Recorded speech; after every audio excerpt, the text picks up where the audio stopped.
right, guys, DOF here. I'm coming back at you with another video just to give you some things to think about and to do when you're checking or testing your gear. It's like I always tell everyone, you really need to check and test thoroughly your gear that you may use for self-defense, for your work, or just for protection in the home if you just use it for that.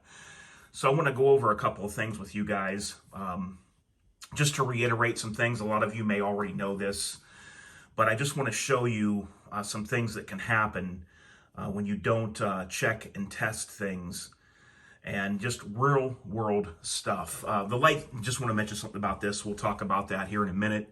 First, I want to talk about this Shadow Systems firearm. Let's go ahead and clear it. Clear. So, I really like this gun. I have been carrying it a lot lately in this Works holster that accepts the Surefire X300 Ultra UB. And I was at the range the other day, and I was doing some shooting and some practicing. And after about 100 to 150 rounds into my practice, I felt something clunk, clunk. And what that was the Surefire X300 Ultra with the thumb screw. I specifically wanted this one with the thumb screw because I felt that you could get it more stable than the ones that just lock on the rail. I like those too. I just wanted this one for that reason. Now, to be fair here, I only cranked it down by hand, but I put it pretty tight by hand.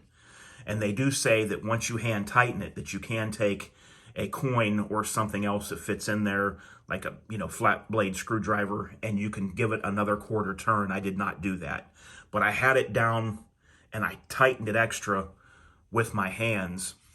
And between 100 to 150 rounds, this thing was flopping back and forth enough to where just a little bit more and I could have made it fall off the gun.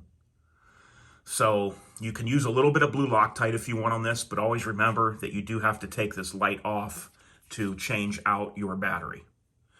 So it's something you'll have to keep in mind. So what I'm going to do next is try hand tightening the screw and then giving it another quarter turn, just using a coin, and then I'll go and do some practicing with it and see if it ever comes loose at that point. I'll probably make a little mark on the screw and on the body of the light that I can get off of there later, but this will just tell me if that screw moves, and we'll see.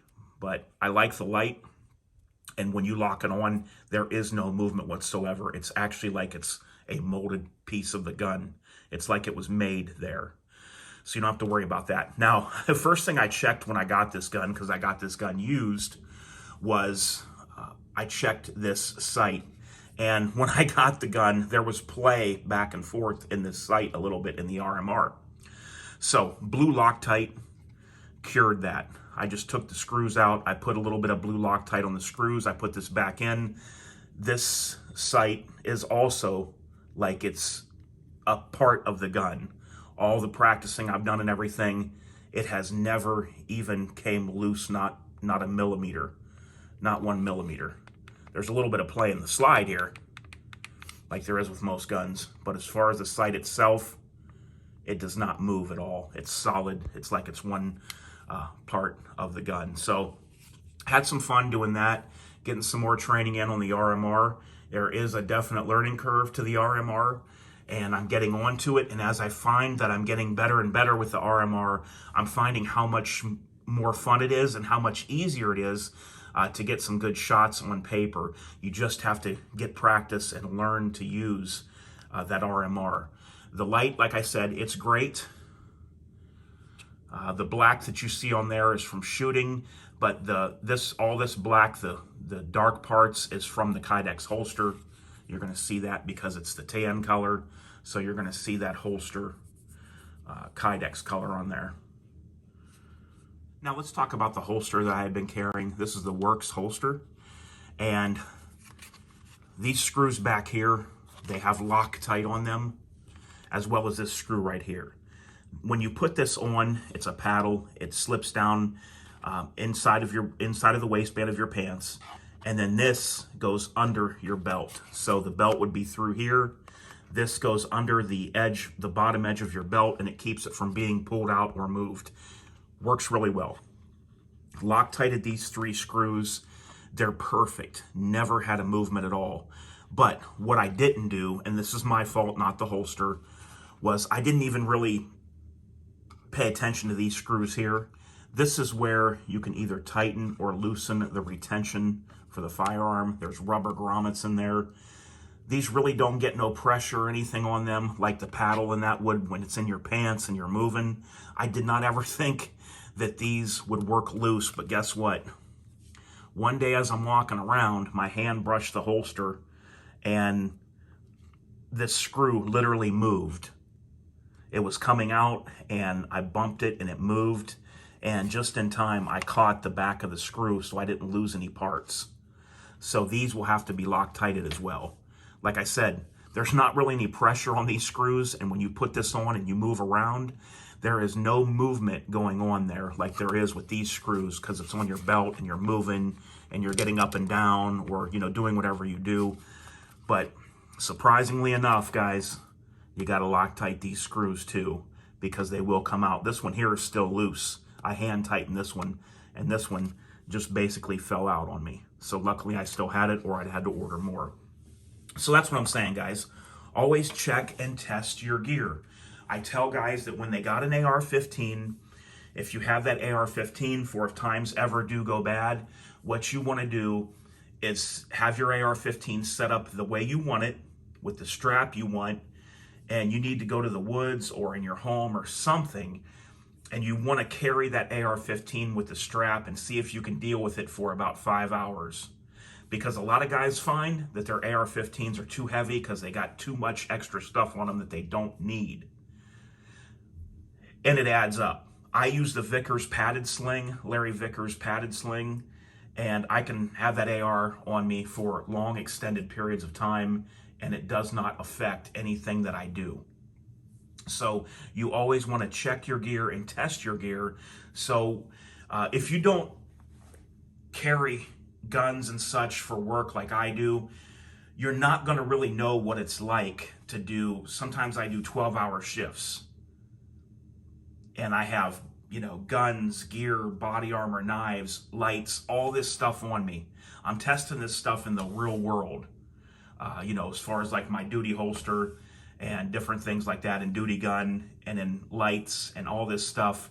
I'm testing this stuff real world style, so I can give you much better information on how this stuff works. Speaking of that, let's go to this. This is the Surefire Dual Fuel Fury. Now I can give you a good opinion of this light. This is the new one that they sent me after the old one's LED burn up. And I can tell you without a doubt, I can 100% trust this light. I've put this light through 3 times as much as I did the first one that I had that broke. So it must have just been a fluke or a lemon, but this one I would trust in any scenario, any situation. As long as you've got a battery in there with power, you are going to have a good running light. This light has been through a lot more than the first one. The only little complaint I have, and it's not with the light, and it's not really even a big complaint at all because it doesn't really hinder anything, but this Theorem, the finger ring. Now I have the tail cap all the way tight here, and this has loosened up, which isn't a big deal. It doesn't hinder anything because of how I carry it on my body armor, and then I just use my left finger to come around and lift it out. It doesn't hinder how I carry this light and use it, but I just noticed that it was never this loose. Like if you wanted to move it before, you would feel it moving and it would stay. Now it just kind of spins like that. I don't think it'll get any looser than that. And like I said, it's not really a big deal, but it's just worth mentioning to you guys every little detail that I can if you're looking into getting this stuff. I still love the ring, and I would not run this light without it. That's what I think of it. So all right, guys, there you go. I hope this video helped you out. I hope you found it informative.